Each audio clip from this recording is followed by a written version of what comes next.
गोकुळच्या अध्यक्षपदाच्या राजीनाम्यावरून जिल्ह्याचं राजकीय वातावरण चांगलंच तापलंय.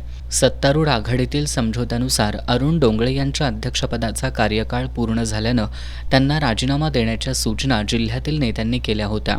मात्र गोकुळमध्ये थेट राज्यस्तरावरून राजकीय हस्तक्षेप झाल्यानं अरुण डोंगळे यांनी आपण राजीनामा देणार नसल्याचं स्पष्ट केलंय.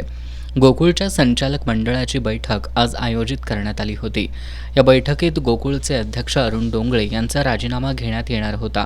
मात्र मुख्यमंत्री देवेंद्र फडणवीस आणि उपमुख्यमंत्री एकनाथ शिंदे यांच्या सूचनेनुसारच आपण राजीनामा देणार नसल्याचं डोंगळे यांनी पत्रकारांशी बोलताना सांगितलं. माझ्या अध्यक्षपदासाठी आग्रही नाही, मात्र होणारा नवीन अध्यक्ष महायुतीचाच असावा अशी देवेंद्र फडणवीस आणि एकनाथ शिंदे यांची इच्छा आहे. त्यामुळे राजीनामा देऊ नका अशा सूचना मला दोन्ही नेत्यांनी सह्याद्रीवर बोलवून दिल्या आहेत. म्हणूनच मी आज अध्यक्षपदाचा राजीनामा देण्याचा प्रश्नच येत नाही. आजच्या संचालक मंडळाच्या बैठकीत माझ्यावर अविश्वास ठराव आणल्यास त्याबाबत महायुतीचे वरिष्ठ नेते बघून घेतील, कारण राजीनामा न देण्याबाबत त्यांनीच मला सूचना केल्या आहेत. गोकुळमध्ये आजपर्यंत राज्यातील वरिष्ठ नेत्यांचा अदृश्य सहभाग होता. आता तो उघडपणे आहे, इतकाच फरक आहे. राज्य सरकारच्या मदतीशिवाय गोकुळसारख्या मोठ्या संस्थेमध्ये काही करता येत नाही. स्थानिक स्वराज्य संस्थांच्या निवडणुका तोंडावर असल्यानं गोकुळचा अध्यक्ष हा महायुतीचा असावा अशी अपेक्षा मुख्यमंत्री देवेंद्र फडणवीस आणि उपमुख्यमंत्री एकनाथ शिंदे यांची आहे. त्यामुळेच त्यांच्या सांगण्यावरून राजीनामा दिला नसल्याचं त्यांनी स्पष्ट केलंय. पहिलं म्हणजे जिल्ह्याच्या नेत्यांनी मला 15 तारखेला राजीनामा द्यायला सांगितला होता आणि मी तो मान्य केला होता. माझी काही अडचण नव्हती. प्रश्न राजीनामाचा नाही आहे. प्रश्न होणाऱ्या भावी चेअरमन महायुतीचा असावा हा विषयावर खरा प्रॉब्लेम झालेला आहे. होणारा चेअरमन हा महाविकास आघाडीचा नसावा. इलेक्शन आहेत, जिल्हा परिषद पंचायत समिती आहे, कॉर्पोरेशन आहे, दूध संघ आहे. ह्या पार्श्वभूमीवर महायुतीची ती मेजॉरिटी असल्याकारणानं गोकुळमध्ये महायुतीचं चेअरमन असावं. पण आदरणीय मुख्यमंत्री देवेंद्र फडणवीस आणि एकनाथ शिंदे यांनी मिटिंग घेतली, आम्हाला बोलून घेतलं. म्हणजे चेअरमन पुढचा कोण असावा ह्याच्यावर खरे मतभेद आहेत. म्हणजे मी असावा ह्याच्यावर काही मतभेद नाही आहेत किंवा नसावा पण मतभेद नाही आहेत. आणि त्यासाठी त्यांनी स्पष्ट सांगितलं, हा भूमिका जोपर्यंत क्लिअर होत नाही तोपर्यंत तुम्ही राजीनामा द्यायचा नाही.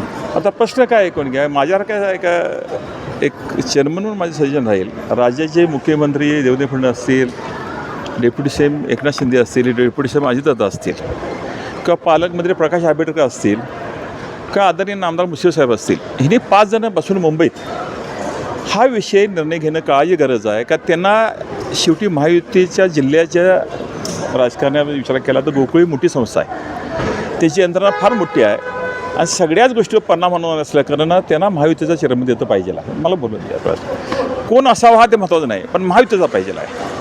महाविकास आघाडीचा चेअरमन त्यांना नको आहे, ह्याच्यावर खरी मतभेद आहेत. आता पुढचा आजच्या बैठकीला तुम्ही जाणार आहात का? नाही, मी रजा दिलेली आहे आजच्या मिटिंगची रजा दिलेली आहे. ऐकून घ्या, माझी व्यक्तिगत कारणासाठी रजा दिलेली आहे, तर ती मी रजा घेतलेली आहे. दरम्यान गोकुळ दूध संघाच्या कार्यालयामध्ये झालेल्या बैठकीवेळी 19 संचालक उपस्थित होते.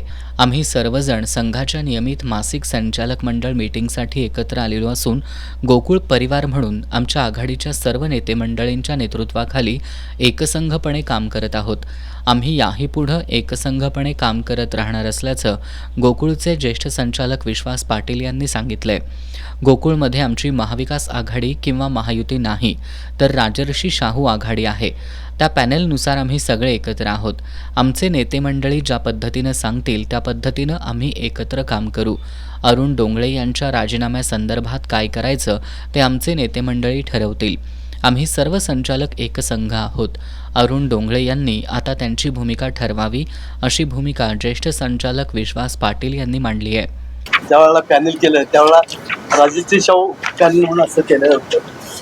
त्या पद्धतीनं आम्ही आज एकत्र आहोत, सगळे आम्ही एकत्र आहोत सगळीच.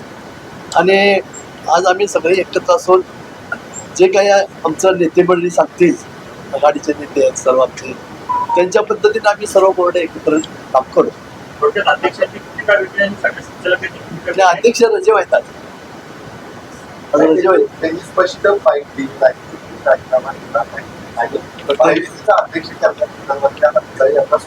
आता अध्यक्ष ठरले, आमच्या आघाडीचे नेते काय ते करायचे ते ठरले. अध्यक्ष रजेवर आहेत की राजकीय तर काय आता राजाची काय आहे राजाची काय आता एकंदरीत तुमची भूमिका काय आहे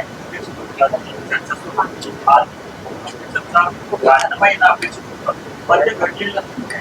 त्यानंतर ते राजीनामा तर ते आता आपल्याला काय माहिती तिला काय जबाबदारी आबाजी अरुण चौधरी साहेबांनी दिलेला शब्द तो नेत्याने दिलेला त्यांना शब्द तो पाळला गेला आहे का आणि जर पाळला गेला नसेल आणि ती विरोधातली भूमिका राष्ट्रवादी आघाडीची घेत असतील तर मग तुमची पुढची भूमिका काय राहणार? तर आम्ही एक संघ आहोत की आम्ही एक संघ आहोत आणि दरम्यान आज झालेल्या संचालक मंडळाच्या बैठकीला विश्वास पाटील, अभिजित तायशेटे, अजित नरके, नवीद हसन मुश्रीफ, शशिकांत पाटील सुयेकर, किसन चौगले, रणजितसिंह पाटील, नंदकुमार ढेंगे, करणसिंह गायकवाड, बाबासाहेब चौगले, संभाजी पाटील, प्रकाश पाटील, सुजित मिणचेकर, अमरसिंह पाटील, अमरीशसिंह घाटगे, बयाजी शेळके, अंजना रेडेकर, युवराज पाटील, राजेंद्र गोरे हे 19 संचालक उपस्थित होते.